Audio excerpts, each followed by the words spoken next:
All right, guys. So today we're in the office and we're going to do a conversation about Hot Rod Drag Week. The dates and tracks have been released. They were released yesterday. I believe this is the earliest they've ever done that, but most likely that's because a lot of people had put the old tinfoil hat on and believed that all that was going away since Motor Trend went away. That is not the case.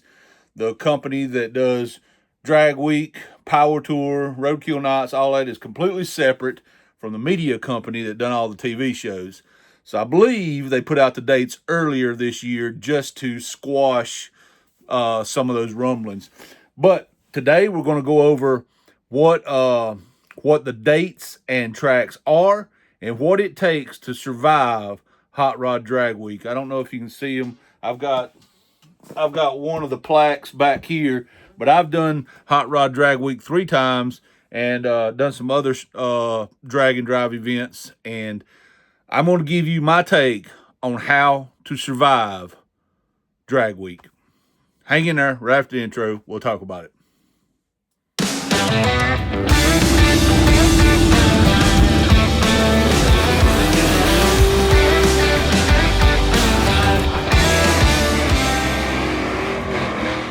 I'd say he's a nut job.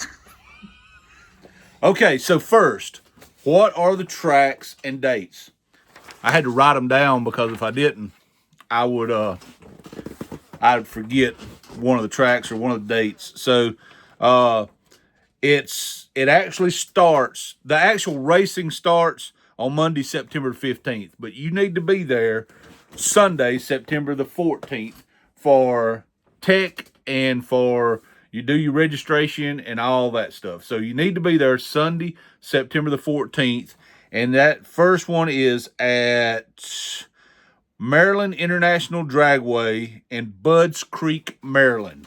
That sounds like one of these southern towns, doesn't it? Budds Creek. Apparently there's some good old boys in Maryland too, apparently. Never been to Maryland, so y'all give me some grace here. So anyway, we start September the 15th on Monday at Maryland International Dragway. That's day one. You will then go from there. Tuesday, September the 16th, you will have to, now forgive me if I get this wrong. The way it's spelled, I couldn't actually figure out how to say it, so I just done a quick Google, how do you pronounce this, and this is what it came up with. So if I got it wrong, it's Google's fault. Tuesday, September the 16th, you will be at New Media Dragway in New Media, Pennsylvania. Wednesday, September the 17th, you then go to Maple Grove Raceway in Reading, Pennsylvania. Thursday, September the 18th, Cecil County Dragway in Rising Sun, Maryland. Hey, listen, I want to go there just because of the name of the town, Rising Sun, Maryland. Does that not just sound like the coolest place in the world? Friday, September the 19th, you will finish where you started. That's how all these drag and drives work. And you will be back at Maryland International Raceway in Budds Creek, Maryland. Back in Budds Creek. Back in my day. All right, so there's the tracks. I don't know for sure, mainly because I can't remember what I done yesterday. But I think that is the first time they've ran this route. I don't think they've done this configuration before. I may be wrong about that. It's a little different because it's not starting in the same areas it ended in last year. There's some differences here. But let's get into the things that you need to survive Drag Week.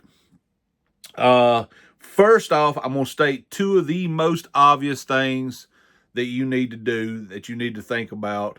And honestly, what gets most people, even though it's what you need to think about. If this is your first time going, if you've been multiple times, you kind of have an idea of what you can and can't get by with.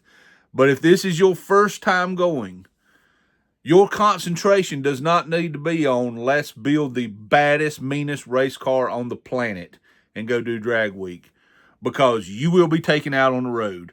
They lose 120 cars or so every year on the road because they're these massively fast race cars but they can't survive the road trip.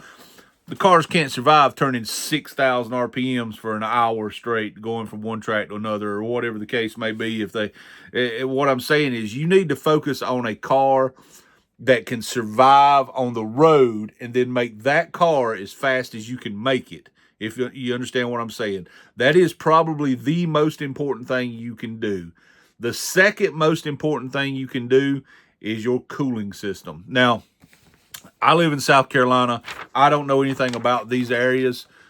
In our area in September, we're still getting hot days. We're still getting 90-degree days, peaking 100-degree days some days. So a cooling system is very important. I see some of these guys trying to use these little tiny aluminum motorcycle radiators or whatever, trying to keep weight down and blah, blah, blah.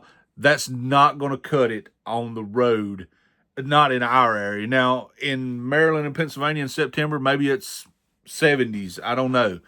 But the cooling system is very important, because you're going to get in traffic. You're going to be going through small towns. The majority of the time on any of these drag and drive routes, the route will only put you on the highway if they have to put you on the highway. The rest of the time, you will be 2-lane country roads going through small towns, and you're going to hit red lights. You're going to hit traffic. There's going to be people standing out on the side of the roads, waving at you as you go through, and there'll be all kind of things like that will cause you to have this stop and go traffic, and your cooling system needs to be up to snuff.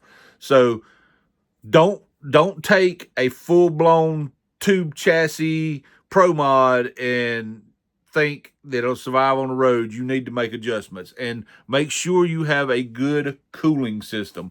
Those are the two biggest things that absolutely knock cars out of competition every year. And it seems like the most common sense thing to think about, but at the end of the day, every year, cars sitting on the side of the road with issues caused by either cooling or by the fact that their car just can't sustain long driving. They've bloated up. I've seen cars blow up the motors and blow up transmissions and all that on the road because they're trying to turn these things $6,000 for an hour straight going to the next track. So they have their race cars. You have the ability to do things to compensate for that if you have the availability to afford such things, like gear vendors overdrives, or maybe you want to do quick change rear ends or different housings or different chunks for your 9-inch, and you want to change your rear end out. Whatever the case may be, you have availability. You can do things like that. You can change from street mode to race mode if you want to do things like that. All that's possibilities, but make sure that you focus on making those two things a high importance. My opinion, and the way that I've looked at it in the past, is make a car that you can reasonably, and I say test the theory, that you can drive as a daily driver for about a week. You can drive it out and back to town to get groceries if you want to. Drive it to the movie theater, take your wife to see a movie, or husband. Drive it down to the ice cream shop. Whatever it is, drive your car for about a week straight and find out what are the issues you will have on the street. Then once you get that thing to where you go, it's probably not my first choice, but I could jump in this thing and drive it on a 8-hour road trip tomorrow if I wanted to, and I'm confident it would make it there. Once you get to that point, then focus on keeping that part of the package together and make that car as fast as you can make it. That is kind of the secret to competing in any drag and drive. But it's as simple as that formula is, people overlook it. So that is one thing with the car. The next thing that no one talks about is taking care of you personally. Now, one of the big issues I have when I go to the track, when I do these things, I get so hyper-focused on what's going on at the track, checking on everything, looking at the track, looking over the car, looking over, swapping tires if that's what you're going to do. We'll go over that in a minute. I get so over oversaturated and concentrated on all these things running through a checklist in my mind, I don't take care of myself.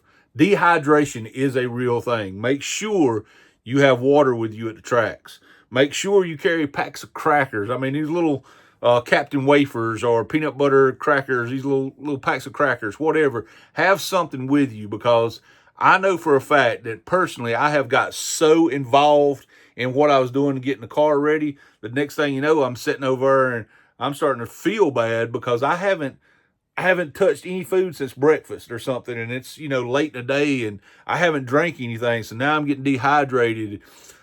It slows down your reactions. It makes you so you're not as deadly out there on the track, and it does all these things to your body. So make sure that you are prepared for yourself physically. Now, to help with that, your CoPilot. I mean, we all think of the CoPilot as a person that is there to help us navigate along the road and things of that nature. But I got to tell you, this last drag and drive that we done a street and yeet. I probably would not have been physically in as good a shape as if it hadn't have been for my CoPilot, because I go down and make a pass, I come back up, he's brought me a hot dog or something, from the concession stands and things. So he was thinking about those things for me. He had a drink out there for me. So make sure you take care of you physically as well, because honestly, it does no good for the car to finish if you can't finish. And I have seen people stretch it off before from passing out and stuff at some of these events because they just got dehydrated and overheated. Again, I don't know what the temperature in that area would be like in that time of year, but those things are very real.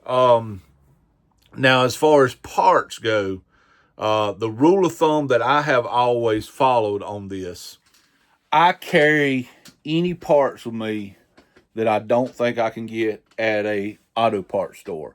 Also, I try to, if it's a small part, like say spark plugs, I will, throughout the next few months, every time I go in the parts store, I'm like, give me a give me a pack of plugs, give me a pack of plugs. And next thing you know, I've got 8 or 10 sets stockpiled away, things like that. What you don't need to bring is, you don't need to clean your shop out. Look at your car and think about the weak points that could leave you physically sitting on the side of the road. Focus on pieces and parts that would physically leave you sitting, that you could not get to the next stop. And bring a couple of spare parts for that. Any part you could get at the parts store, I don't carry, because I figure as long as I've got something that will limp me down the road, I can limp to the local parts store, because let's face it, there's one on about every corner now, and I can work on it in the parts store parking lot. Space is a premium. Yes, you can take a trailer, and we'll go over trailers in a second. Yes, you can take a trailer. Yes, you can pack stuff in there, but you've got to be able to get to the stuff. You know what I mean? So my advice on that is to think through things that you feel like are the weakest points, and you feel like would leave you dead in the water without, or that you cannot possibly see a way that you could get it locally, or a version of it locally. What can I get if I have an issue? I'll carry 1 or 2 old spark plug wires with me. So if I have a plug wire that gets burnt or something along the road, I can throw an old junky plug wire on it that's still good, just an old plug wire on it. That gets me to a parts store where they're going to have some version of spark plug wires. It may be you have to cut your own or whatever, but they'll have something. What I don't do is, I don't carry, I'm not carrying an extra set of rods. I'm not carrying an extra set of pistons. I'm not carrying an extra crank. I'm not carrying all these parts because, quite honestly, if I blew the motor up, I'm not sitting out there trying to rebuild it. That's another thing you need to think about. What are you willing to do on the side of the road? If you're willing to tear an engine down and rebuild it on the side of the road, then bring extra gaskets and stuff with you. But if you're not if you're not sold in that much, bought in that much to where you go, I will tear this bitch down and put new rings and pistons in it tomorrow if it burns one tonight, don't bring them. You know what I'm saying? Most all, I don't know about these particular tracks, but most all tracks have fuel available at them. So if you run a specialty fuel, E85, or maybe you run a 110 or something along those lines, carry enough fuel with you that you could make the road if something happens. And like E85 particularly, I don't know about the availability in the, I guess you'd consider this the Northeast. I don't know about the availability up in the Northeast of E85, for example. A lot of tracks now carry E85. So you might want to carry some with you so that if you can't make it to the next station. If you're, again, this goes back to thinking about race car versus street car versus a fast street car. If you're stuck and you're having to run 110, then you need to carry some jugs of 110 with you, do your fuel mileage test, and say, okay, I can go. The route will come out soon, but you can basically, if you take these tracks and you do your maps on your phone and go from one track to the next track and click the avoid highways button, that's generally close to what the route's going to be, and it will give you the longest version, really. Look at that mileage and figure out which one of the longest distance is and go, okay, I only get 10 miles a gallon, and the longest one here is 60 miles or whatever the case may be, and I need this many gallons of fuel to get from here to here. So I would say you can buy the fuel at the track, fill your car up, and carry enough with you so that you know if you had a problem, you can get to the next track. I know these seem like common sense things, but I have seen cars go out for things like this. Trailers. You're going to have to look on Dragweek's website, Hot Rod's website, and get the rules. A lot of these places are changing trailer rules a lot. Dragweek at one time was, the basic rules was single axle 4x4 trailer. They done by cubic feet, but it basically added up to be a 4 foot by 4 foot trailer. And that's kind of the rule of thumb everybody's stuck with. More and more and more of these drag and drive events are loosening up the trailer rules. Most of them that I have ran lately, the trailer rules say you need a single axle trailer.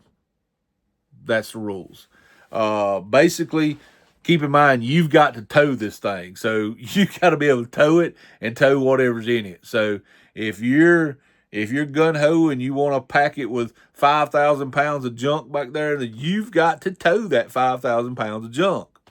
But with Dragweek, they used to have very specific rules. I'm not sure if, I think last year they tweaked those rules some, a little different, and this year they may be tweaking them again. But you can rest assured it's going to be a single axle trailer.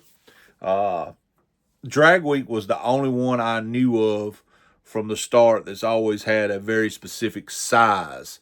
And a lot of these drag and drives have went away from that. Trailer versus no trailer. This has always been one of those where you see definitively two different strategies play out. There is no wrong answer. You also need to understand your commitment level. What I mean by that is the street and eat that we just done back in November, I did not take a trailer.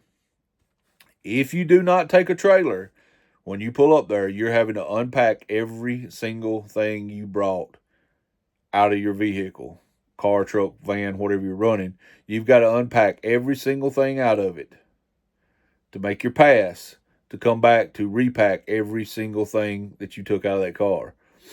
The advantage is you don't have to tow a trailer. Now, I know a lot of people think about it and go, why not take a trailer? Well, I got inside my own head this year, and I got to thinking, well, parking spaces for one. I don't have to hunt for a space big enough for a car and trailer. I can pull in out of anywhere. We had several roads that were closed and due to storm damage because that hurricane had came through. So I was also thinking, I've got to turn around in the middle of the road because the road's closed. I don't have to turn around with a truck or a car and a trailer.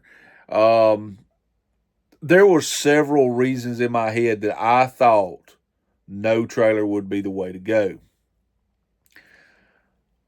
I've got to say, though, after lugging all your stuff in and out, in and out, in and out, also keep in mind if you got a truck and you're going no trailer, because again, I'm thinking you got a truck, you can put anything you want to in the bed. If you choose to camp at the track at night, not a big deal. But if you choose to go to a hotel, all your stuff is sitting out for the world to see. You know what I'm saying? So then you got to unload that stuff and carry it into your hotel or pack it inside the truck and then unpack it. So you're packing and unpacking multiple times. Although I went no trailer in November, and I had a no trailer in November. Anyway, as I went no trailer in November to this Street Neat Drag and Drive, I will say it's probably the last time I will go no trailer. Again, with a lot of them going to the rule of just single axle trailer, I would much rather just take one of these like lawnmower trailers from Lowe's, single axle trailer, or Tractor Supply, Home Depot, whatever you got near you, and pack the stuff in it. That way I can pull up the track, unhook the trailer, and drive straight down to the staging lanes when I'm called. I don't have to fool with it. I don't have to unpack and pack, unpack and pack. I only need to get into that trailer if I need something.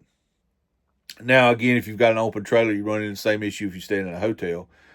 So a small enclosed trailer is always going to be the best solution. I've seen some very inventive things at Street Neat. I've seen some guys that bought like these small lawnmower trailers and basically built them an aluminum box and set inside of it and put all their stuff inside of it so their stuff was still inside. You can get inventive. It comes back to what works best for you. There is no right or wrong answer to this.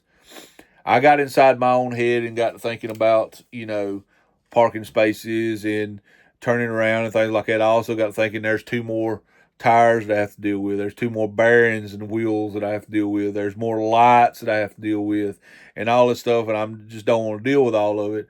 But I will say the convenience of being able to pull up, unhook, and drive off is absolutely phenomenal. I have done Dragweek with and without a CoPilot. I will tell you, co-pilots do make a difference. It is better to have one than not to have one. Like I said, I've done it both ways. And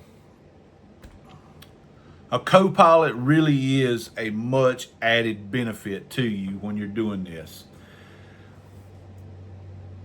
It's so much easier to compete, yes, because you have somebody helping you. But there is long stretches of open road. And quite honestly, the open road can get kind of mind-numbingly boring if you don't have company on the road. So you might want to consider finding you a good co-pilot, somebody that's willing to invest the time and help you if you do have issues along the road. But honestly, when it comes to surviving Dragweek, there is no real secret. That is the secret.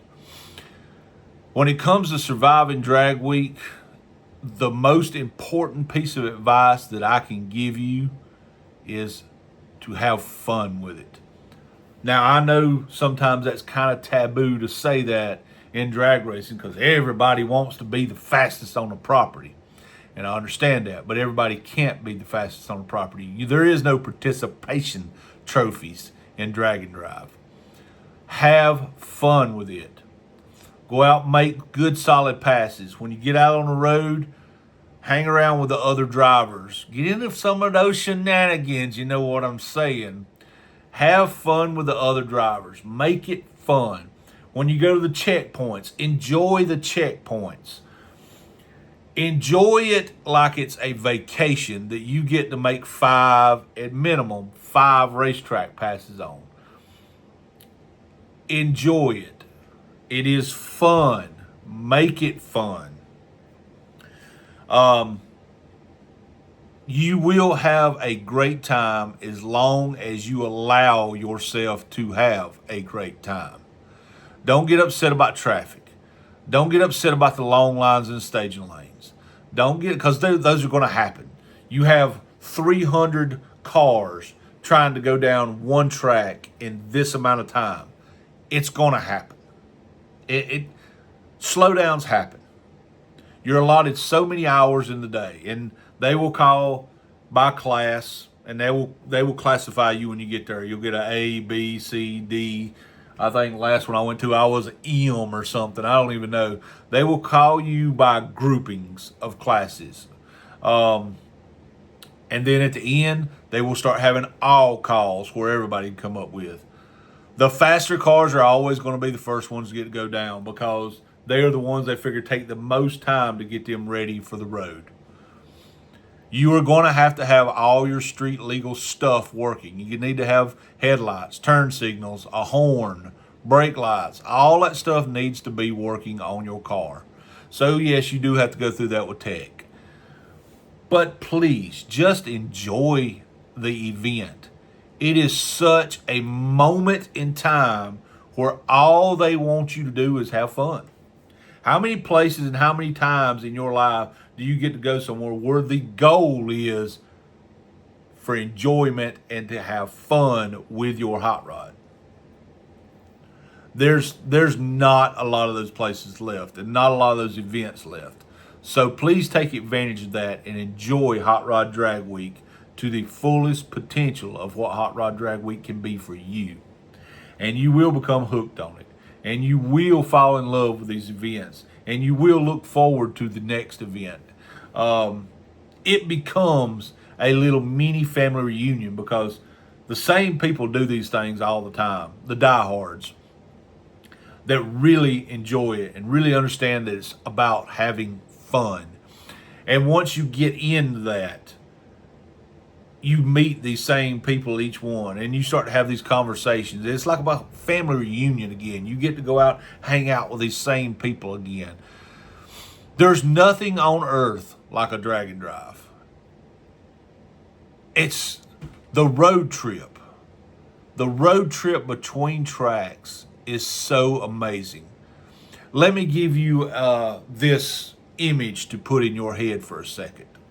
You're cruising down the highway in your hot rod, your race car, your street car, whatever you want to label it as. And you look up your mirror and you see 4 or 5 just amazing pieces of iron behind you. You look up in front of you and you see a car with a parachute on the back of it cruising in front of you.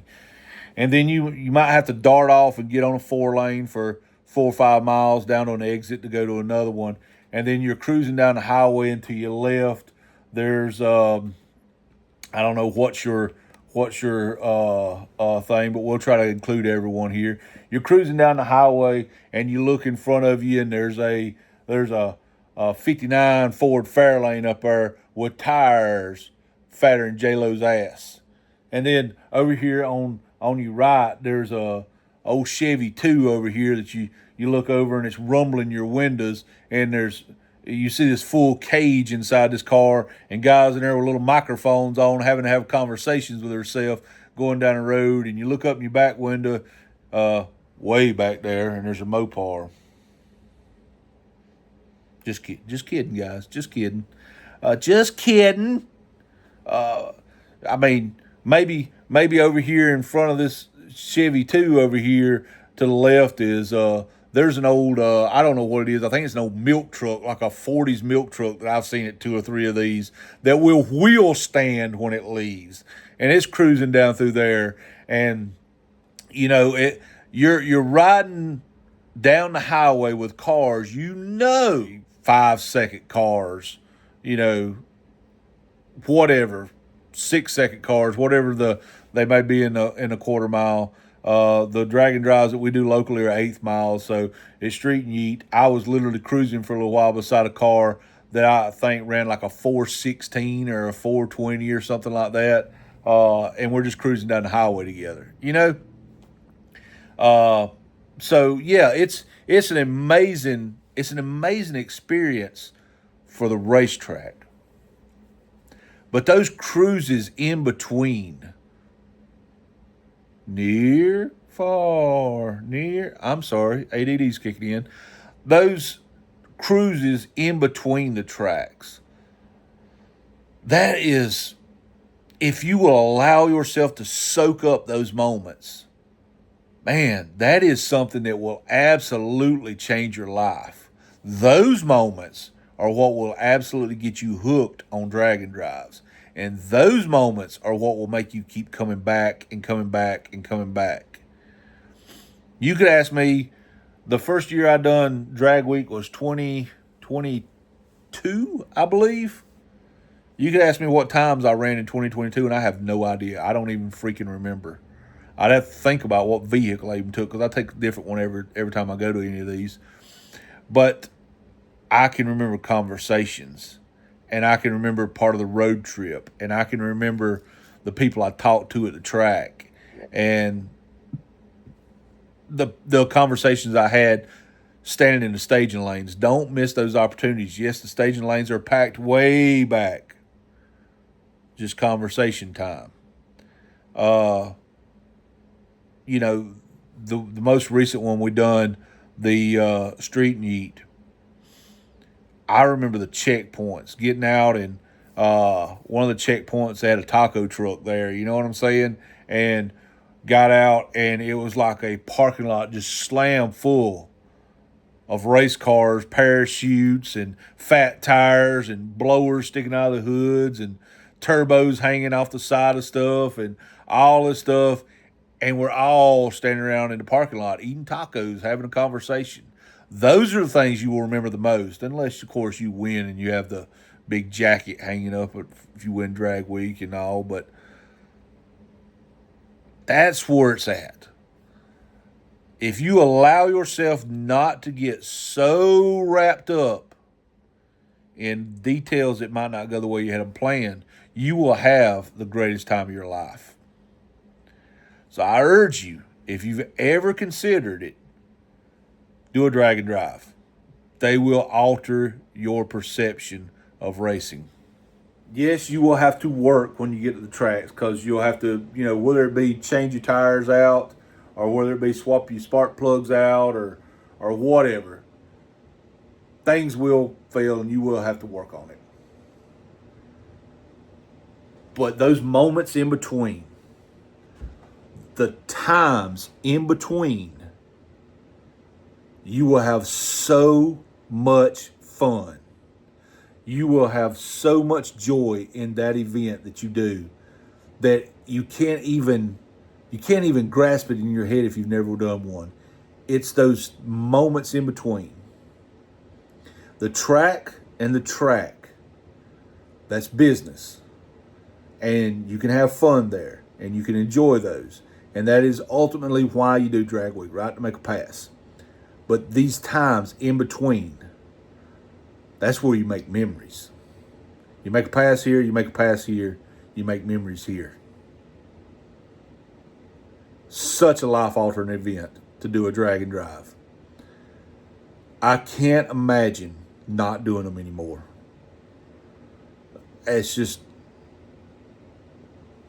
It's amazing. That's all I can say about it. And I hope you understand what I'm trying to say, and I hope you just do it. And here's something I'm going to get. Here's the pushback I'm going to get from some people. Somebody's going to say, I wish I could do one. I just don't have a vehicle to do it in. You do. Do you have something that when you put the key in and you turn it, it makes, relatively harmonious noises, whoa, and does not sound like a Jehovah's Witness training camp? Do you have something like that? Do you have something that will crank up and run? Do you have something that you can find a pair of slicks for? And do you have the availability to beg or borrow a helmet? You just made a vehicle for Dragweek or any drag and drive. They will have a class that you could drop into. There's street classes in these drag and drives. Drop in there. You may not be the fastest guy, but you're gonna have one hell of a time. This is fun. This is fun. But right here, that is where you make the memories, and that is where you really have an amazing time on a drag and drive. They're amazing. Just do it. Don't let nothing stop you. Don't let excuses stop you. Here's the deal. September of 2025 is when Drag Week comes around. What is that? This is still December, January, February, March, April, May, June, July, August, September. 9 months. Woo! 9 months. Some of y'all don't understand that. Woo! I just dated myself. You have 9 months to get something together. Now, I'm not sure when registration is going to open up. They do sell out in a few minutes.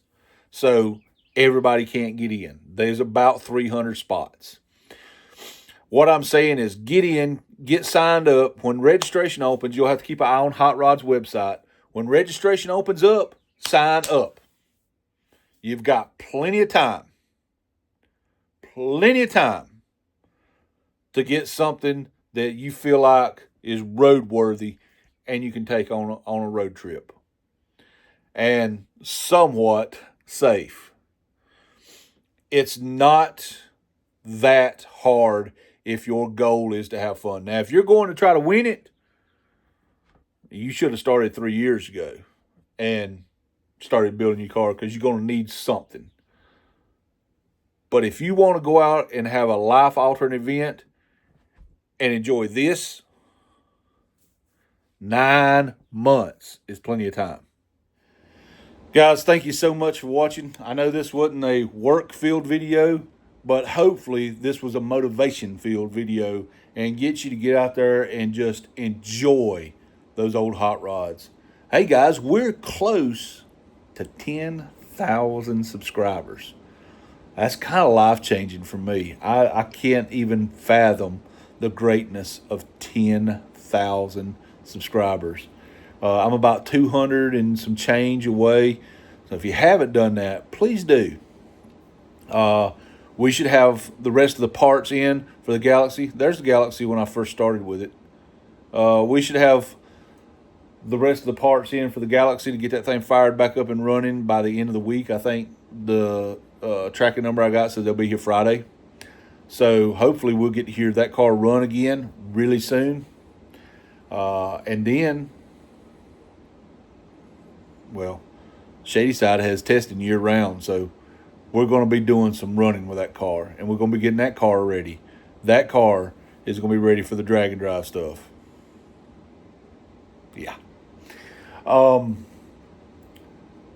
again can't thank you guys enough for subscribing, liking, sharing. Please drop a comment if you've ever done a drag and drive. Let me know if I overlooked anything that you think is a vitally important detail that I left out. Drop it in the comments so other people can come down there and see them.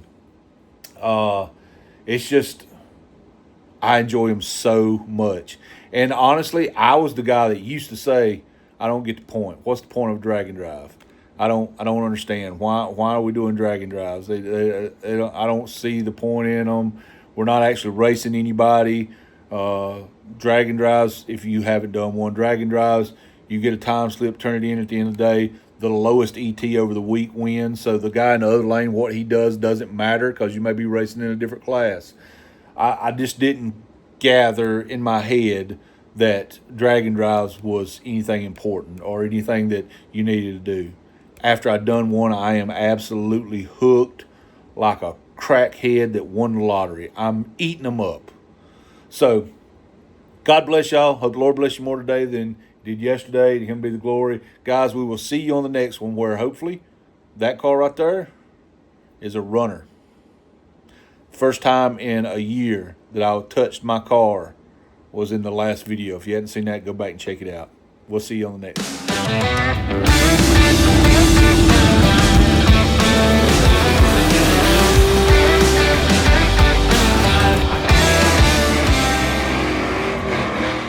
I'd say it's a nut job.